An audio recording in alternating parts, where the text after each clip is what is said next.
संत ज्ञानेश्वर महाराज हरिपाठ अभंग क्रमांक 13. या अभंग संत ज्ञानेश्वर महाराजांनी भक्ती मार्गातील साधकांना योग्य दिशा दाखवण्यासाठी रचला आहे. यात त्यांनी भगवंताच्या नामस्मरणाचे महत्त्व आणि भौतिक गोष्टीच्या फुलपणाचे स्पष्ट वर्णन केले. नंबर 1. समाधी हरीची समसुखे विन न साधेल जाणं द्वैतबुद्धी. म्हणजे सर्वात मोठे सुख म्हणजे भगवंताच्या नामस्मरणात मिळणारा आनंद म्हणजे समाधी अवस्था. हे सुख कोणत्याही भौतिक सुखापेक्षा श्रेष्ठ आहे. परंतु हे समाधान द्वैतबुद्धी म्हणजे मी आणि तो असा भेदभाव असणाऱ्या विचाराने मिळू शकत नाही. संत ज्ञानेश्वर महाराज येथे द्वैतबुद्धी म्हणजे अहंकाराचा उल्लेख करतात. जोपर्यंत आपण स्वतःला स्वतंत्र व्यक्ती समजतो आणि भगवंताचा वेगळा समजतो तोपर्यंत खरी भक्ती साध्य होत नाही. भगवंताशी एकरूप झाल्यावरच परमानंदाची अनुभूती येते. उदाहरण बघा, संत तुकाराम महाराजांनी त्यांच्या अभंगामध्ये स्वतःला तुका आकाशा एवढा म्हटले आहे.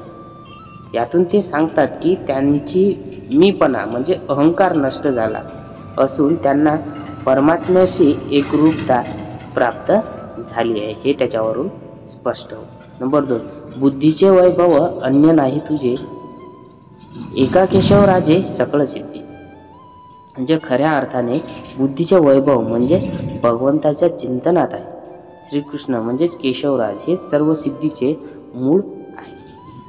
भौतिक शिक्षण, ज्ञान आणि बुद्धिमत्ता या गोष्टी अपूर्ण आहेत. जोपर्यंत त्या भगवंताच्या भक्तीत अपूर्ण केल्या जातात.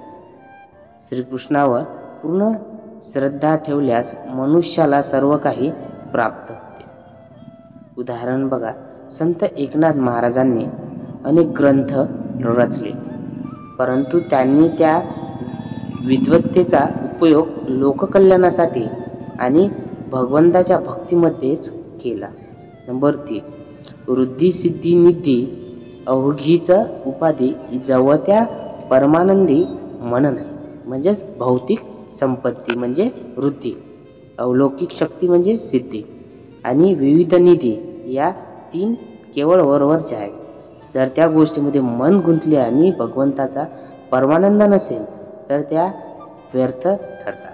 संत ज्ञानेश्वर महाराज सांगतात की लोक अनेकदा संपत्ती, प्रतिष्ठा आणि चमत्कारी शक्तींमध्ये समाधान शोधतात, परंतु खरे समाधान केवळ भगवंताच्या नामस्मरणामध्ये आहे. उदाहरण बघा, संत सावता माळी यांनी माळी काम करून आपला उदरनिर्वाह केला, परंतु त्यांच्या मनात केवळ विठोबाचे स्मरण होते. त्यामुळे संपत्ती किंवा चमत्कारी शक्ती त्यांच्यासाठी महत्त्वाच्या नव्हत्या. नंबर 4. ज्ञानदेवी रम्य रमले समाधान, हरीचे चिंतन सर्व काळ. म्हणजे संत ज्ञानेश्वर महाराज म्हणतात की त्यांचे संपूर्ण समाधान केवळ हरीच्या चिंतनातच आहे. ते सर्व काळ भगवंताचे नामस्मरण करत राहतात. या ओळीत संत ज्ञानेश्वर महाराजांनी निरंतर नामस्मरण या साधनेचे महत्त्व सांगतात. केवळ भगवंताचे नाम घेतल्यामुळे मनाला शांतता मिळते, चिंता दूर होतात आणि भक्तीचा आनंद प्राप्त होतो. उदाहरणार्थ बघा, संत जनाबाई तिच्या दैनंदिन घरगुती कामातही विठोबाचे नामस्मरण करत असे. त्यामुळे कठीण परिस्थितीतही तिच्या मनाला शांतता आणि समाधान लाभत असे हे त्यातून स्पष्ट. यावरून मुख्य शिकवण अशी होते की या अभंगातून संत ज्ञानेश्वर महाराजांनी सांगितले की खरे सुख भौतिक गोष्टीमध्ये नाही तर भगवंताच्या नामस्मरणामध्ये आहे. मी आणि तो असा भेदभाव दूर केल्याशिवाय परमसुख प्राप्त होत नाही. श्रीमंत, विद्वान किंवा सामर्थ्यवान असणं महत्त्वाचं नाही, भगवंताची निष्ठा आणि प्रेम महत्त्वाचं आहे. तात्पर्य बघा याच्यावरून, हा अभंग भक्ती मार्गात चालणाऱ्या प्रत्येक साधकांसाठी मार्गदर्शक करणारा आहे.